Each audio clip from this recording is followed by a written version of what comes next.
Buenos días, damas y caballeros. Es un gran placer estar aquí con ustedes hoy platicando sobre un asunto tan importante de nuestra práctica como profesores y profesoras. Antes de comenzar, quería dar un saludo a la comité académica del Congreso, inclusive la directora, maestra Catherine Durán, la Roxana Cano, y un gracias especial para la Vicky Tostado, que facilitaba mi presencia aquí, y a mis nuevos amigos, la Luisa y el Anthony, para haberme ayudado durante el Congreso. Oh, thank you very much. Okay, so I'll switch to English now. I guess I should say, to begin, this is very intimidating, this space. I feel a bit like a preacher this morning. I feel I should be passing around a bucket for the money. I'm going to try not to preach too much today, but I am here to try to convince you, to argue that using Spanish in a judicious way is a good policy for teachers, for teacher educators, and for administrators at both public and private institutions. So I just wanted to go over a few of the acronyms that you'll be seeing. We love acronyms in this field of applied linguistics. So for those of you who are not familiar with this, ELT, English Language Teaching, ESL, English as a Second Language, EFL, as a Foreign Language. We'll be talking about an EFL context today. L1 being the mother tongue, in this case, I'll be talking about my research in Brazil, where the L1 was Portuguese, and how it relates to teaching here in Mexico, where the L1 is Spanish. The L2 being English. Another way to describe the L2, the target language, English. And those classic binaries, the native and its supposed opposite, the non-native English-speaking teacher.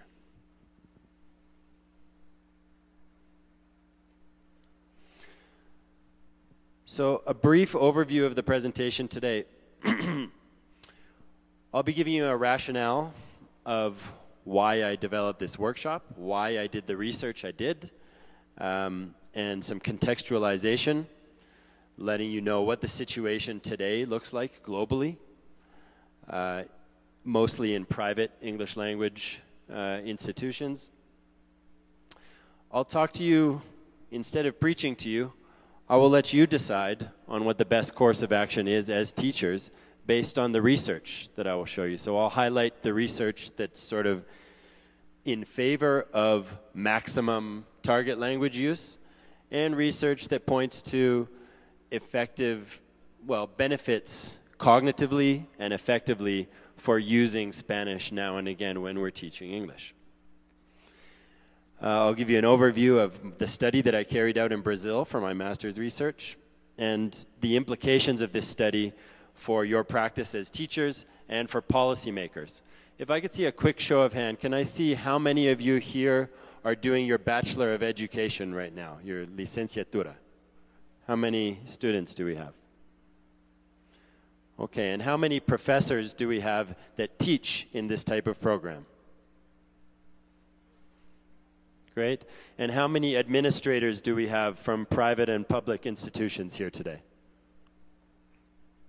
Okay, sometimes you carry many of those titles at the same time, yeah? All right, so this should be of interest to all of you.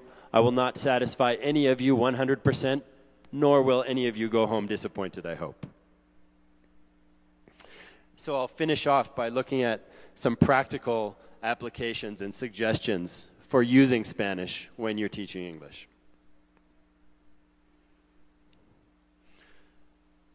Yeah, so a little bit of background about myself.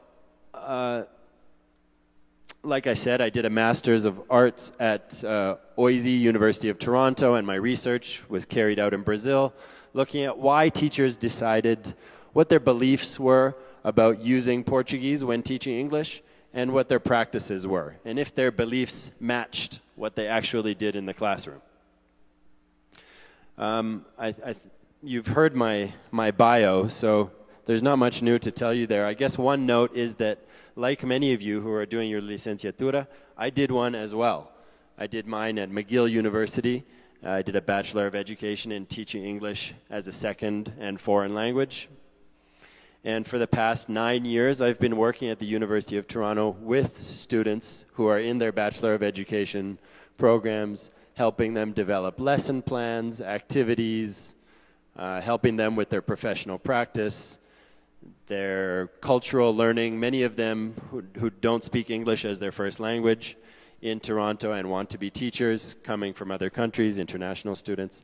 So I can relate to what you're going through, and in my session today is aimed at getting you to consider your developing teaching practice as teachers.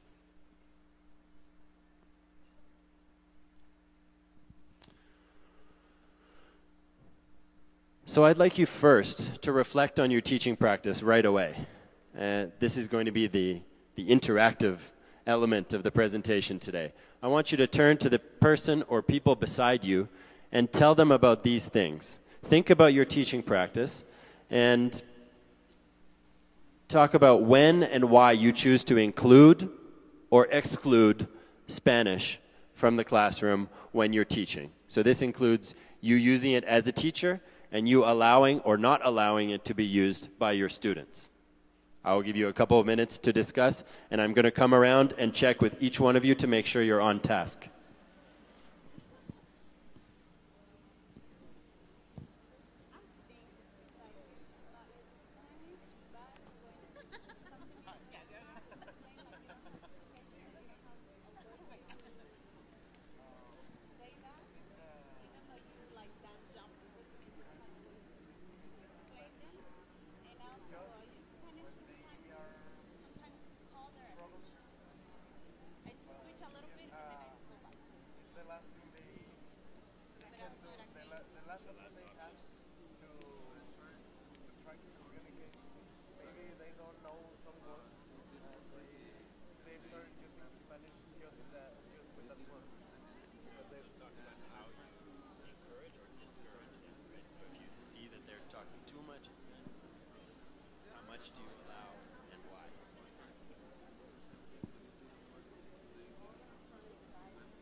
I have to say I strategically arranged this discussion topic at the beginning because I knew people would be wandering in late.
what they have seen in what they at least the structures in the vocabulary that they are supposed to have at the certain semester. So we know that sometimes they feel unsure, but they can do it.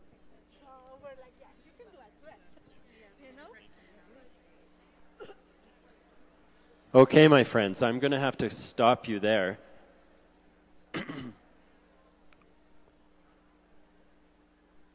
Of note to you who are teacher educators, or what some call teacher trainers, although I hate this expression because it denotes that you're training in a scientific way to do something that there is a right and a wrong way to do, which is not the case. So I prefer the term teacher educators. For those of you who are in the business of educating teachers, consider this type of activity for your teachers, and this type of reflective practice for you who are teachers, to ask yourself this type of question and to make notes about it. Keep a journal. Reflect on what works and what doesn't work. Right, so why did I do a study looking into why teachers used their mother tongue when teaching? Well, in 2001, I moved to Brazil, and as my first teaching experience while living there, I taught in a private language school, and I was supposed to teach for 6 months, and then come home.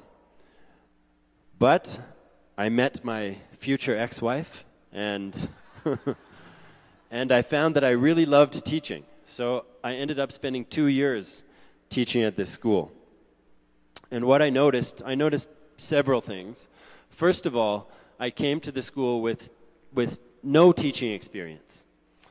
But because I looked the part of a native speaker, I had the birthright of speaking English as my first language, I was automatically making 150% better salary than some of my colleagues who sometimes had decades of experience working at these schools. So while I did not argue and give the money back, I felt awkward about this and decided I'd like to look more into this.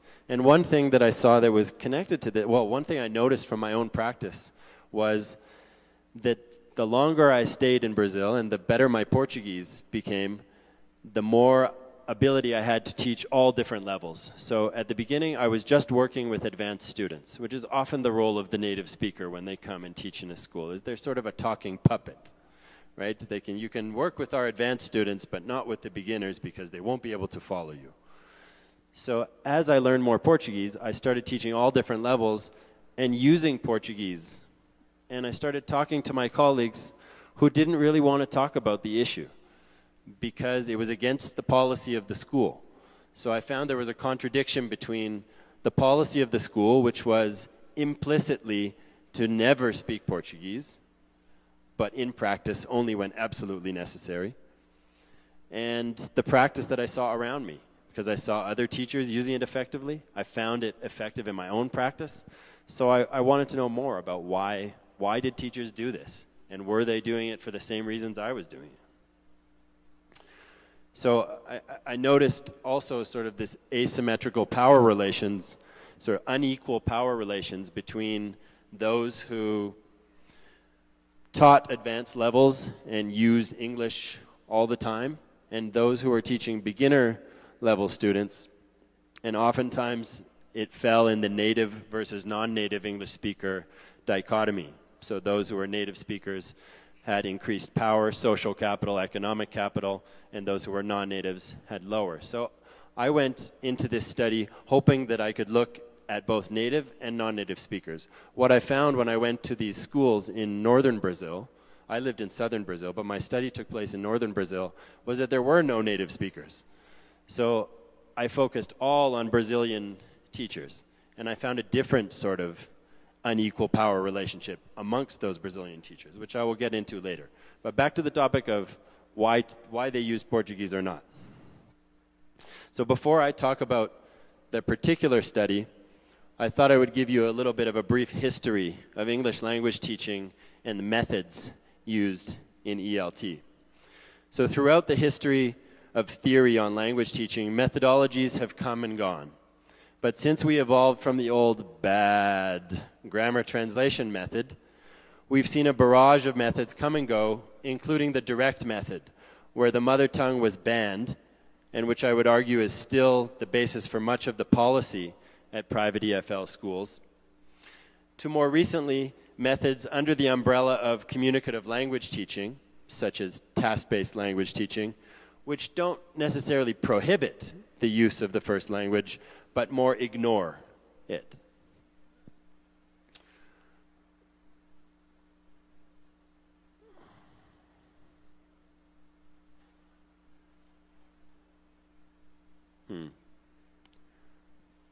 Help. Where's the tech? Is there a way that I can get down on my notes here? I don't see how I can. Oh, there it is. Okay, got it. Perfect. Okay, I'm good now. So I submit to you that this sort of evolution of practice, of methodology, is not an accident or a mistake. And according to one of my sort of theoretical heroes, Robert Phillipson, these type of methods, like the direct method, can be traced back to language policy set by British English language teaching and colonial interests in Africa in the 1950s. And he argues, Phillipson, he argues that the spread of English language teaching and monolingual teaching practices served in the past and continue to serve imperial interests, at the time British and more recently American interests, and that they sort of position the ideal teacher as the native English speaker, because who better to teach monolingually than an English speaker who was born with this ability.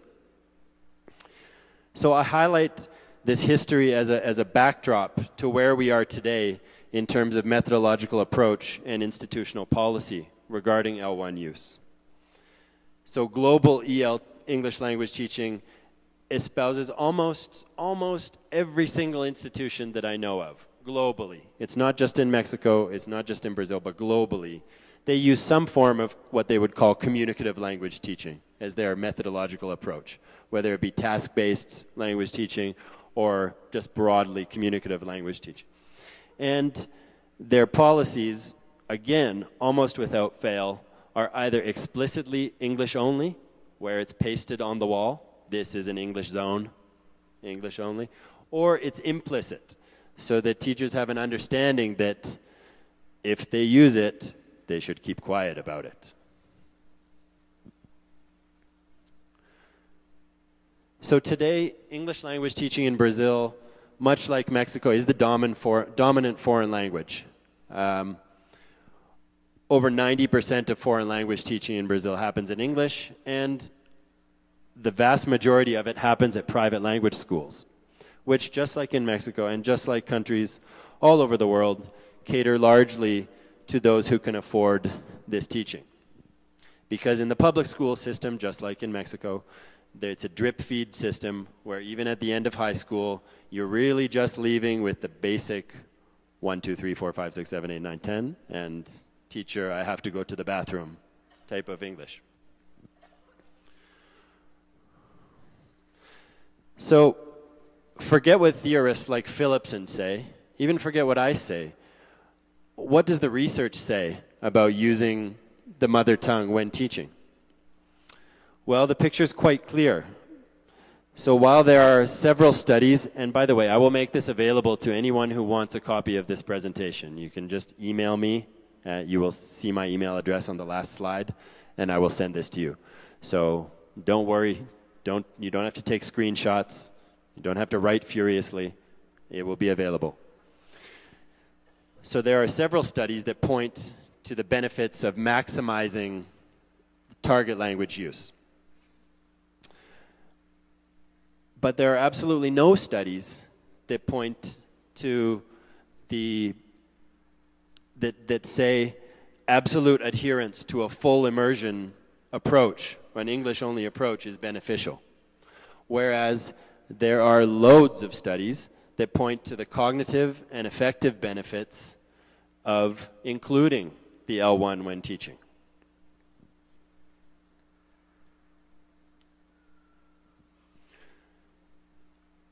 So given this evidence, this research evidence, I wanted to know, why is this the case that the research says one thing, but we claim to do another thing when we're teaching, and the policy tells us another thing when we're teaching?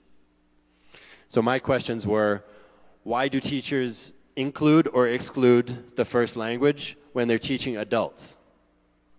Both teacher use and allowing or disallowing their students to use it. So the sub-questions were, what are their main factors contributing to their beliefs? Why do they believe what they believe? Do their beliefs match what they actually do in the classroom? And what's the connection between their beliefs about native versus non-native speakers and their L1 use? So how did I do this?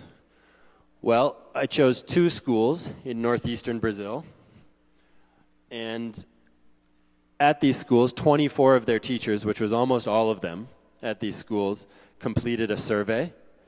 And based on this survey, which asked them about their beliefs and what they did in the classroom and how much they used Portuguese and why they used Portuguese, at the end of the survey it said, will you be willing to do an interview?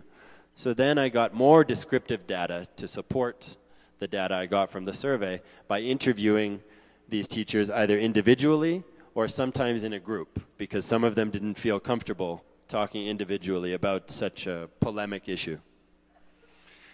And I also interviewed some students.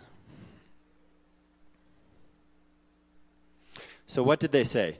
I thought instead of showing you, regaling you with many graphs and figures today, I would try to highlight the voices of these people, which will probably, hopefully, resonate with you. So I'm highlighting the voice of administrators and students. So first, I'd like to, now I get to choose volunteers to read. So can I ask you to be Aisha?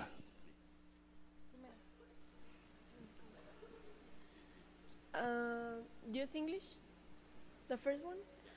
Use English in the classroom 100% of the time, if possible. It's not written, it's unwritten rule. When teachers come to work for us, we explain they are supposed to use English. This is our policy. It's very clear to teachers and students. Aisha.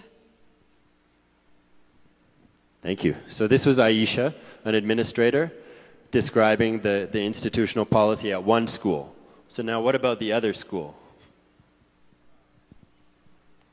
But as I mentioned, the summary of Portuguese should be used only as a comprehensible input, not for translation. Should not let his students use Portuguese just because they don't understand. The teacher should use Portuguese only when it's completely unavoidable.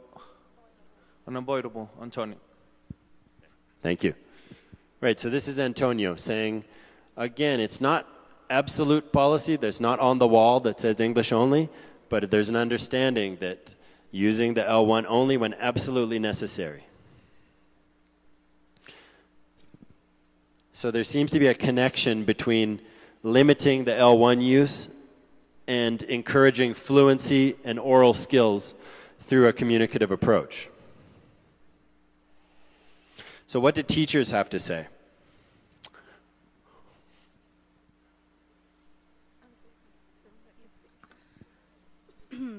I use Portuguese once in a while. The ideal use of Portuguese for me, it is to save time, because when you have 1 hour of class and I am speaking English and one student does not understand one word in context, I try to stick in English with mimes and stuff. But if a student does not understand what do I do? Sometimes I ask others to explain, because if I spend 10 to 15 minutes trying to explain, it does not make sense. And sometimes, if I feel it is important to give instructions using the mother tongue, I do. But it's not my first choice. First in English, and then a simple translation or instruction. Thank you. So I'd say Diane is quite indicative, representative of a lot of the teachers, right? So at first, when I started the interview with her, she said, no, I always use English. And then when we started going deeper and deeper, and I said, well, what about this situation? What about that situation? And then I went to watch her in class, and I said, well, I saw you use Portuguese a little bit. Can you tell me more about that? So she says, yeah, to save time. That's my big one. Instructions, translations. That's my biggest reason. So this is probably the largest reason why teachers used Portuguese. Who would like? Oh, great. Okay, so now we'll hear from Emerson, who explains his practice and how his practice is connected to his experience, his teaching experience. Teacher classroom experience. During my learning process, I faced many difficulties about understanding the vocabulary because the teacher spoke English in class, and as I had this problem, I try not to make this same problem for my students. I use Portuguese when necessary, so I am not so strict. Oh, let's use it. The TL, 100%. No, let's use it, the TL, as much as we can. But when it's hard, let's not make it harder. So all these impressions I got, I still have and I use with my students. So it may affect my decisions about how I am going to use Portuguese and English. Emerson. Thank you. So Emerson, I think, is very clear, as were a number of teachers, about what influenced their teaching practice. And one of the things was how they learned, what they went through when they were learning as students. So both the difficulties and their successes and their challenges, and that affected their teaching practice. So he said, you know, I found as I was, when I was learning, when the teachers would stick to just English only, even at the intermediate level, he told me in more detail, it was very frustrating when all I needed was that little bit of scaffolding, that little bit of help in Portuguese, which would help me make a big jump. So he said that affects his practice today. So I'll give you a list of reasons why teachers told me that they use Portuguese. And maybe these will ring a bell for you. So basically, the lower the proficiency of the learner, the more Portuguese they used. So if we're talking about absolute beginners, a complete immersion approach was ineffective, and they found that it would negatively affect the motivation of students using just English. So the lower the level of the students at the beginner level, the more Portuguese. For time saving, as I mentioned. To keep students coming back. A lot of teachers talked about the high attrition rate. So students dropping out at the beginner levels because they left and they just felt like they were beat down by the lack of learning that was going on. Explaining complex grammar, so showing differences. For example, what I used to do in my practice was showing the difference between the present perfect, use of the present perfect. So I have been there before. Using that and contrasting it with the pretente perfeito. I forget how to say it in Portuguese or Spanish, but the present perfect, and showing those grammatical differences, what's similar and what's different about the use. So explaining complex grammar points. Relationship building. Oftentimes with difficult students, a way to form a connection, and this was especially the case with teachers who worked with teens. They said building this rapport and this relationship with the student in the target language is not always the best way. That whether it's just outside the classroom or saying something quick about, I don't know, football or something that could form a connection with the student, that using the mother tongue was helpful. Why else? Teachers also spoke to allowing students to help each other, to scaffold for each other. So if one student doesn't understand and there's an activity, that it doesn't take away from the teaching time, from the task time in the classroom, to allow students to help each other, as long as they're on task. And lucky you, in a foreign language context, you share the same linguistic resources as the students. So you know if they're on task. For me, it's much more difficult when I have Mandarin, Spanish, Russian, and many different languages in the classroom. I don't have all of these resources, so it's hard for me to tell what's on task. But in a foreign language context, you know if they're on task. Teachers also said students demanded sometimes that they use Portuguese. And their positive and negative teaching experience. And finally, some of the teachers mentioned that they just didn't feel strong enough with their English, that this led to them using Portuguese a lot. We'll come back to that one. So on the other side, as I mentioned, there's no such thing as a teacher who used 100% English. Even the teachers who used English the most, the target language the most, it was about 95%. So even if there was 5%. So what reasons did they give for limiting the use of Portuguese in the classroom? Well, the best argument, and by the way, these are all reasonable arguments on both sides. So the best argument is that these students have limited exposure to English. So we need to take advantage of that class time and have them use English as much as possible.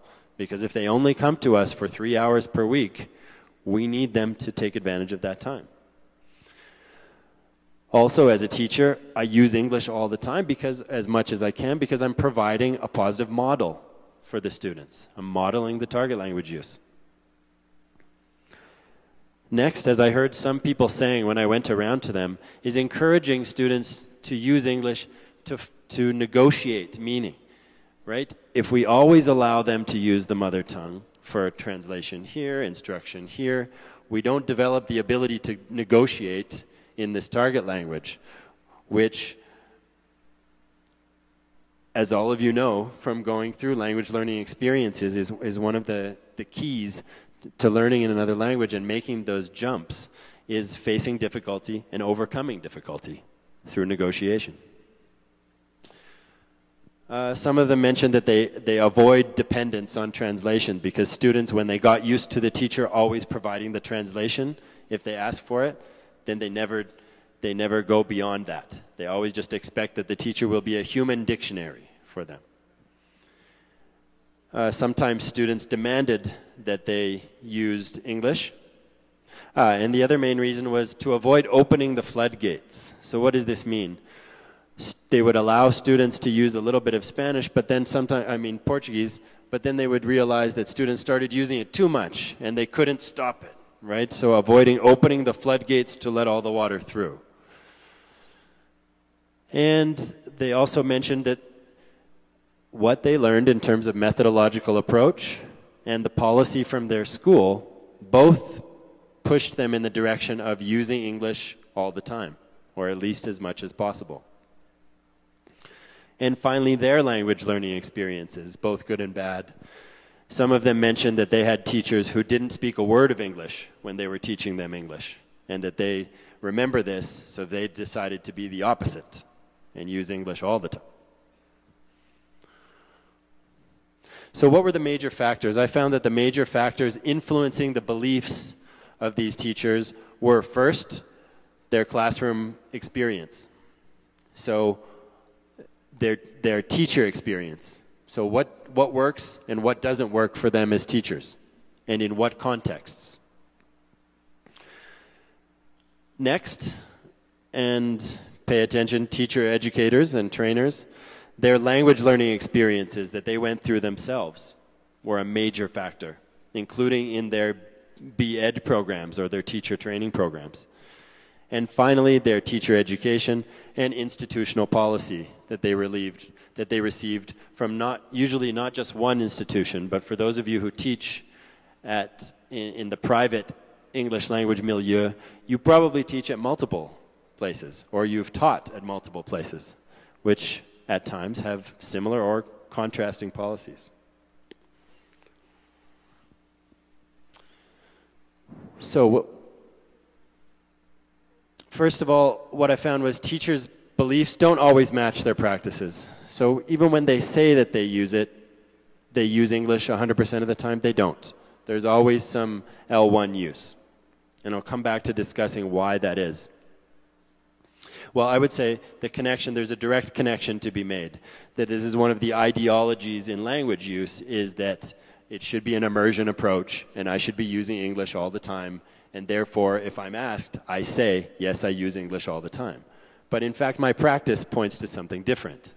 My practice points to the advantages of using Portuguese at many different times. So the monolingual policies contradict the research, and they contradict the actual practice of teachers. So I guess what I took from this, and why I tried to highlight the voices of the teachers, is we should be listening to the teachers. Listen to what they have to say. Now, a caveat here is that for us to listen to what teachers say, teachers have to be reflecting on their practice. So for all of you teachers in development out there, reflect on what works and what doesn't work in your classroom. What works with your younger learners? What works with your teens? What works with adults at beginner level, intermediate level, advanced level? Make note of it. Include it in your practice. And then advocate for what works in terms of your institutional policy. So what are some implications of this research for policy? So first, there's a need for more explicit policies. As I mentioned, both of the schools I investigated, they didn't have the policy officially. It was just understood implicitly that you don't use Portuguese. Right? So there should be explicit policies, and teachers should know and be able to negotiate these policies. And they should be set, policies should be made in consultation with teachers. And it always amazes me, because oftentimes policymakers have a lot of teaching experience. So this, again, I would say it's related to these ideologies of teaching, as well as sort of the motive of framing the school as an English-only zone is attractive to students from a business perspective. But policymakers should be making this policy considering empirical research and considering not just their own, but their teachers' practice. Finally, I would argue that there's a need for teacher education and professional development focused on explicit discussion of monolingual versus multilingual teaching practices and the myriad advantages of multilingual non-native English-speaking teachers like yourselves. So talking more about what are the advantages of us having these linguistic resources. Not thinking, as traditionally has been the case, as I argued from 75 years ago in terms of policy, is the ideal teacher is monolingual. So obviously it's a deficit position if you're not monolingual and not a native English speaker. Well, this is wrong. This is misguided. So talking about what are the advantages of us as multilingual teachers. So what does it mean for your teaching practice? So first, I would argue that there's a need for what Miles Turnbull has termed judicious first language use. So what does this mean? I can't tell you an exact percentage. That's up to you. You have to decide what judicious means, and it's context dependent. If we're talking about with beginners, maybe judicious use is only for instructions, to give instructions to students to help them with tasks. Maybe when you get to more advanced levels, judicious is just a quick translation here and there to save time. Right? But judicious means we're not talking about instruction in the mother tongue. We're talking about taking advantage of our multiple resources. Resources we have and resources the students have. So what else does it mean? Spanish should be employed to provide scaffolding for beginners. This will increase motivation and be effective in an affective way. Teachers should maximize the use of resources, as I mentioned, employ reflective practice.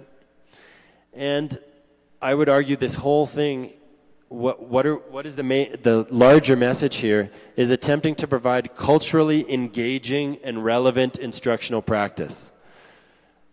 And what does that mean? Well, this culturally engaging and relevant means relating it to issues that are of interest to the students and making use of their multiple linguistic resources when doing so.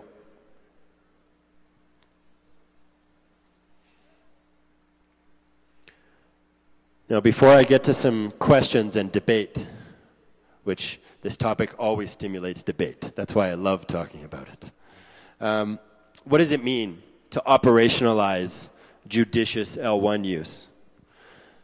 So one way is time saving. So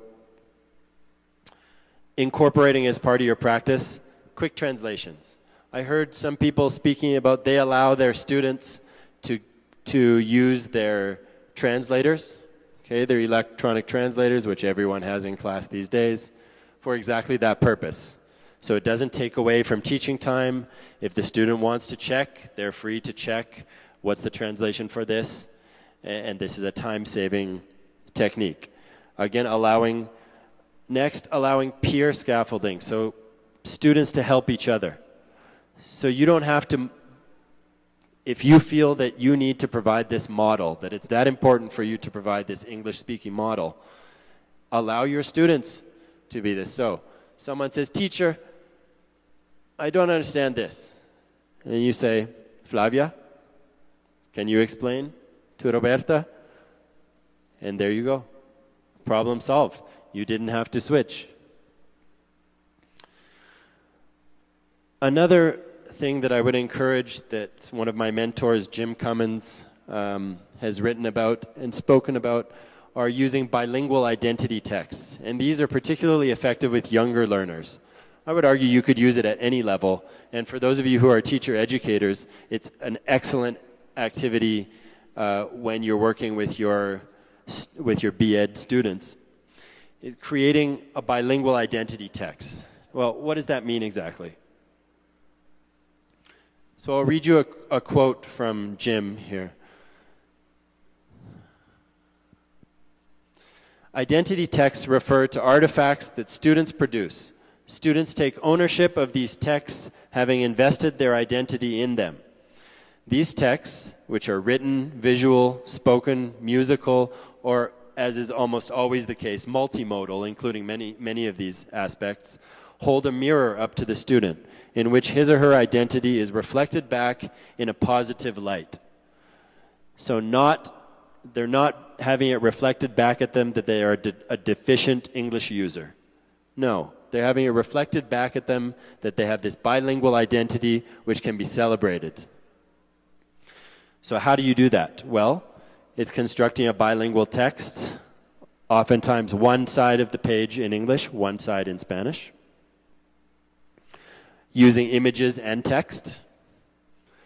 Depending on the proficiency level of the students. If they don't have the proficiency level to write a full biography in English, let them use images.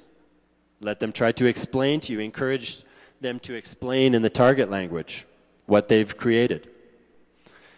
And the benefits of this are not just effective in terms of their reaffirming their identities, but also cognitive in them understanding these differences between the L1 and the L2, which is critical the deeper you go into your learning.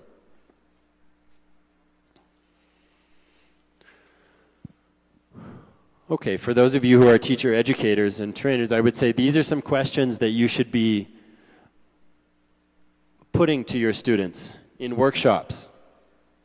It could be across the curriculum, but if you wanted to focus just one workshop on the issue of L1, L2 use, then what makes an effective teacher? So what are the competencies? Is it a native speaker? Is that what makes an effective teacher? If not, what exactly does? And connected to that, when should we use Spanish? And why or why not? Are natives naturally better EFL teachers? Why or why not? I think you know my feeling on that. And then what are some advantages of being a multilingual, non-native English-speaking teacher? Again, celebrating not just linguistic diversity, but the resource diversity we have as multilingual teachers.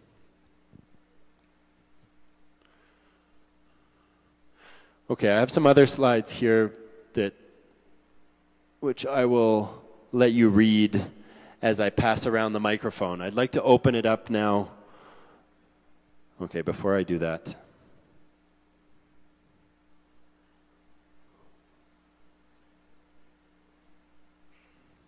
Okay, I'll talk a couple more points. So another one of my findings is I found an unequal power relations between those Brazilian language teachers who had experience living abroad and therefore had a more native-like accent when speaking English, and those who didn't, including economic capital, social capital gained from this sort of approximating the more native-like accent. So what students wanted these teachers more, and teachers respected these teachers more. And administrators wanted to hire these teachers. So why? Why exactly? Well, the main things were this sort of ambiguous cultural knowledge.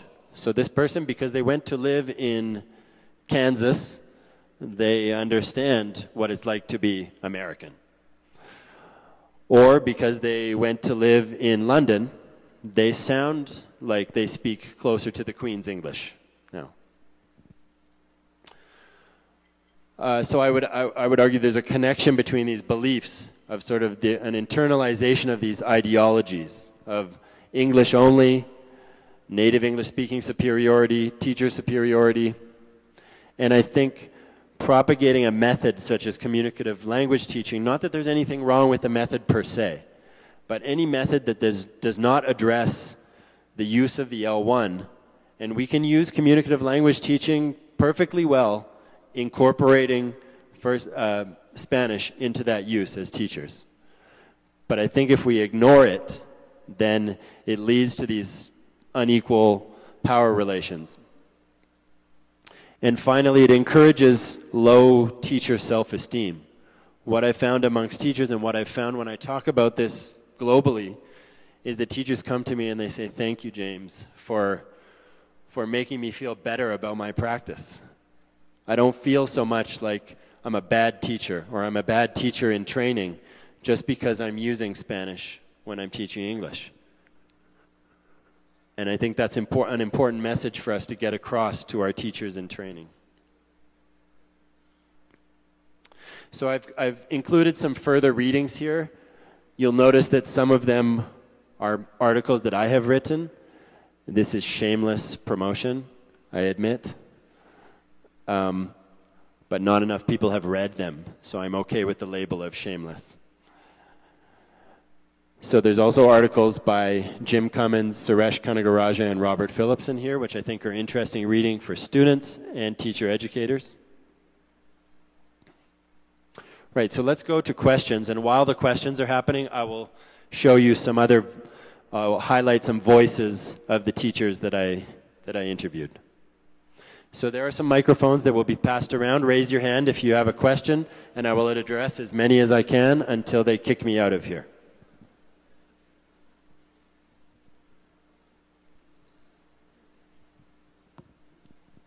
Good morning, James.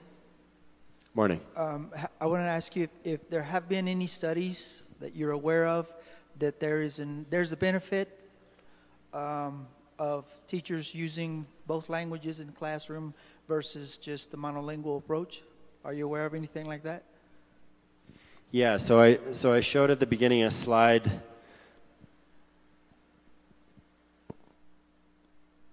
and I can share this with you if you email me. A slide highlighting studies that point to the benefits both on an affective level and a cognitive level of using this bilingual approach. And some researchers have even looked at what they call, well, more recently has been called translanguaging, but also in linguistics has been referred to as code switching. So switching back and forth between the languages as sort of a natural and rule-bound process. So there is actually a grammar to this code switching. It's not just happening with no rhyme or reason. So yes, there are lots of studies pointing to those benefits. I think we have a follow-up. Do you think we're, as teachers here in Mexico, we're trying to compensate for the immersion approach to language learning by requiring teachers to speak only English in the classrooms? Do you see it as a compensation? I'd say it's a it's a combination of things, but sure, it's, I don't know if I would call it compensation, but it's a sort of attitude that's pervasive because of policy at schools. It's sort of a false ideology that's been sold about English and how important it is to an immersion approach and how effective this approach is. And I feel partly responsible because I'm Canadian, and a lot of the research that came out was about immersion, French immersion learning that English language students went through in Canada. And a lot of that research was used to argue, well, then this approach obviously is the best approach. It should always be completely in English, whereas this is not the case. So I'd say yes, there is a bit of a tendency to compensate. Thank you, James. Thank you. Is that okay? Go ahead. James. Good morning. Good morning. Oh, well, James, as far I know, we have to use 100% of English according to the demands that we actually have. Supposedly, English has to be taught in English. But, I'm honest, sometimes we need Spanish or our native language to help or to scaffold our students, as you mentioned. Is that okay? If we do it sometimes, not 95% of Spanish, that will be obviously not correct. But my question is okay if we support a few on our native language? Yeah, so I'd say that's been my argument today is yes. Yes. That's okay. Just to confirm. I'm confirming. Our authorities sometimes ask us to do it 100% in English. No Spanish allowed. That's why I'm asking. I think in defense of administrators, there is a tendency among lower proficiency teachers for them to take the easy way, which is to use Spanish all the time with their beginner students. And administrators often sort of, their backlash to that is, no, you must use English. But I would say, I would argue, of course it's okay to use Spanish, and I would encourage Spanish use, as I said, a judicious amount of Spanish use in the classroom, whether you're using it as a teacher or allowing your students to use it for scaffolding purposes. Thank you very much. Okay, thank you. Okay, 1 and 2. Well, 1 and 2. Well, I teach at a language center, and my students complain if the teacher speaks Spanish. I teach adults, or well, we teach adults, and they complain. They come to me and they complain about teachers who speak Spanish. They just believe it's wrong. Right. So I think this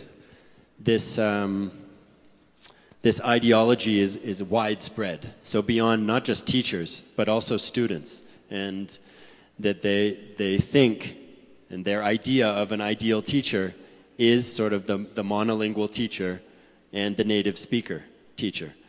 And I think it's our job as teachers to show them through our practice that it's not always the case that English is best. So it's a complicated situation.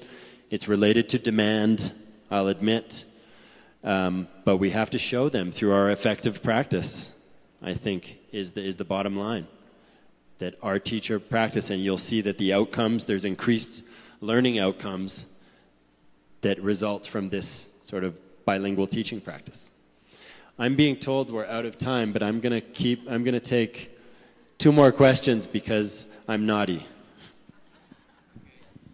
Hi, James. My question is, what do teachers that don't speak another language other than English think about this theory? Because we all speak Spanish or or people or other teachers Portuguese, Chinese, and they teach English. But what about the native speakers? What do they think about your theory? So that's a complex question. I work with a lot of teachers like that in the teacher education program in Canada. And at the beginning, you have to remember that these are the exact people that created these type of policies, are monolingual English speakers. And they created it, and it was to their benefit, because the ideal teacher then, the native speaker, can go worldwide and teach English. And all they need is be able to speak English. So they're making those policies. What do teachers think, though? I'd say they have conflicting feelings about it. So first of all, they think, well, no, because what goes along with being a bilingual speaker is usually a different type of English that comes out from their colleagues who are bilingual. So they think, well, my English is better, so I must be a better teacher. That's how it starts out. But I hope that by the end of my time with them, I convince them that to take advantage of these resources is the best practice. And monolingual teachers can be taught to allow students to use their mother tongues in the classroom, even in a multilingual classroom where there are dozens of languages. I'm sorry, it's going to have to be the last question. Do I flip a coin? Okay. Right. Hi. My question is it the same for children? They are learning in a different way than adults. Is it the same? Do I have to use Spanish with children the same level that I use with adults? Okay, so the question is, should my practice be the same with children and adult learners? I would argue that there's, as I showed you with the bilingual identity text, there's even more reason to use Spanish with young learners because they are sponges to take up this language. You're at less danger of them not having enough time with the language, you know? So the argument that they need this maximum exposure to the target language is less so with the kids because they seem to develop, especially oral fluency, much quicker, at a much quicker pace than the adults do. So I would say the bilingual practice should be employed with children and adults alike. In particular, I would encourage you to do your own research and reflect on your own practice about what works and doesn't work with my particular population of students. What's working with my 6-year-olds? What's working with my beginner teens? What's working with my adults who are at upper intermediate level? And to modify your practice based on the context and to reflect continuously on this practice. Thank you and good morning.